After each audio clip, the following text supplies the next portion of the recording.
kelompok 3, yaitu sesuai dengan sila ketiga. Nah, ini ngebahas apa?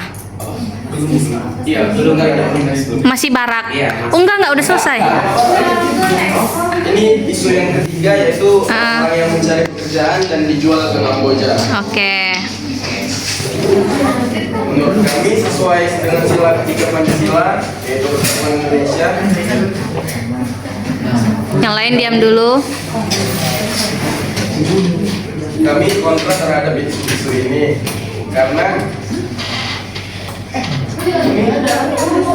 Iya, terus saja.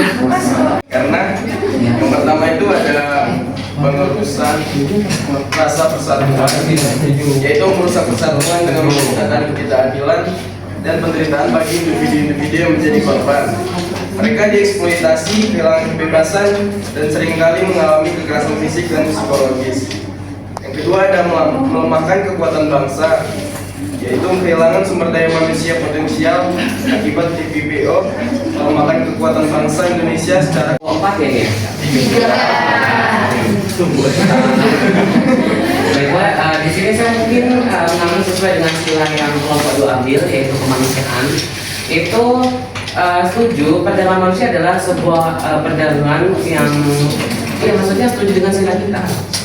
Ya, dengan sila kita kemanusiaan yang melanggar. Ya, tapi kita ada argumen yang sedikit beda. Nah, di sini kan tadi membahas tentang perdagangan manusia serta organ. Menurut kita tuh benar-benar sangat pelanggaran HAM yang garis keras banget. Nah, mengapa? Karena ini tuh sering juga terjadi pada pekerja migran yang memang sengaja dijebak dan dieksploitasi secara ilegal, kemudian merusak nilai-nilai negara juga terutama. Jadi yang sebenarnya yang garis ujung tombaknya di kasus ini itu adalah sebenarnya pelaku dari utama si migran ini juga yang penggiring pekerja Indonesia juga dari Indonesia ke Kamboja, ke Myanmar atau negara-negara ASEAN sekitar, itu orang Indonesia juga sendiri. Makanya bisa kami bilang itu kemanusiaannya di negara kita sendiri aja kurang. Makanya dia berani melakukan itu di negara orang lain dengan menumbalkan orang negara kita sendiri untuk dijadikan tumbal untuk negara lain demi keuntungannya dia sendiri.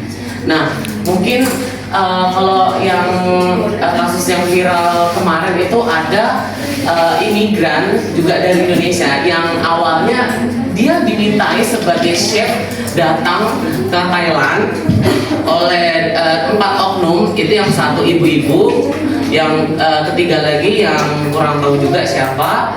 Nah, si beliau ini yang almarhum ini dia diiming-imingin yang gaji besar, terus kerja di restoran di 5 stars. Nah, setelah dia sampai di bandara, dia nggak tahu dijemput dengan siapa, dan dia tiba-tiba dijemput oleh sebuah mobil yang misterius yang menjemput dia, entah dia dibawa kemana, dia asalnya juga nggak tahu. Nah, disitulah letak salahnya, bahwa dia baru nyadar ternyata dia adalah target utamanya dari perdagangan manusia tersebut, yang entah bisa dijadikan admin judol, atau yang lebih parahnya lagi ketika dia tidak bisa bekerja sebagai admin judol, maka organ tubuhnya itulah yang dimanfaatkan oleh pada oknum-oknum tersebut untuk dijadikan perjualbelikan ke negara-negara lain. Dan kemudian kalau untuk menindak kasus ini, sebenarnya pihak KBRI juga sudah pasti untuk kasus ini sudah pasti sigap untuk menanggapi kasus ini. Namun negara yang sedang dikunjungi konflik ini dari kelompok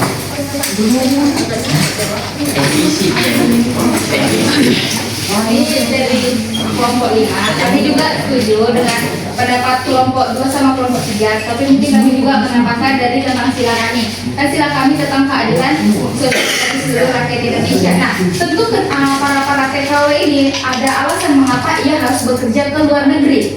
TKI ya? TKI. Ya, TKI karena tentu karena apa? Tidak adanya keadilan sosial antara dan ekonomi. karena kita tahu nih keadilan ekonomi di Indonesia ini belum berlaku adil. Ada yang kaya banget, ada yang miskin banget. Jadi kan nggak adil kan? Justru yang kaya makin kaya, yang miskin makin miskin. Betul nggak? Betul nggak?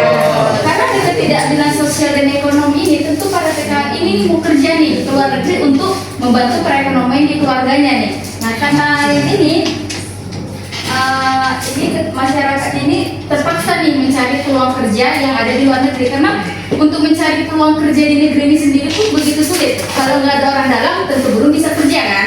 Nah jadi tuh Curhat mereka deh. mencari kerja di luar negeri untuk mencari peluang atau untuk membantu ekonomi keluarga. Terus yang kedua tuh negara itu harus hadir untuk melindungi warganya. Negara udah tahu nih bahwa ada namanya penjualan manusia ke Kamboja, tetapi negara masih mengizinkan warganya untuk kerja ke Kamboja, Bu. Justru kan itu negara justru tidak melindungi dong negaranya. Sedangkan negara tuh udah tahu nih rata-rata rakyatnya ini mau ke Kamboja ini mau kerja, tapi kenapa masih disetujuin visanya untuk pergi Kamboja untuk bekerja tuh kan? Justru negara nggak melindungi nih warganya. Nah makanya oleh karena itu negara tuh belum melindungi warganya secara optimal, masih mengizinkan masyarakatnya untuk kerja ke Kamboja, sedangkan negara ini sudah tahu bahwa besar kemungkinan masyarakat yang atau warganya yang kerja ke Kamboja justru akan dijual. Itu dia dari kami. Yang lain diam dulu. Kami dari protokol Ketuhanan. satu menyatakan setuju dengan sila kami yang dengan sila pertama yaitu ketuhanan yang Maha Esa. Karena membenarkan praktik perdagangan manusia, tetapi karena kami menyadari bahwa kejadian ini benar-benar terjadi dan ini menunjukkan pelanggaran terhadap nilai ketuhanan yang Maha Esa. Fakta yang terjadi di dunia nyata ini bahwa karena memang fakta yang dibuat orang Indonesia mencari kerja di luar negeri lalu dijebak dan dijual ke negara lain. Ini adalah bukti nyata bahwa nilai ketuhanan belum diterapkan ke dalam kehidupan masyarakat. Jadi di dalam sila pertama ini belum ditetapkan kepada diri sendiri untuk meyakini bahwa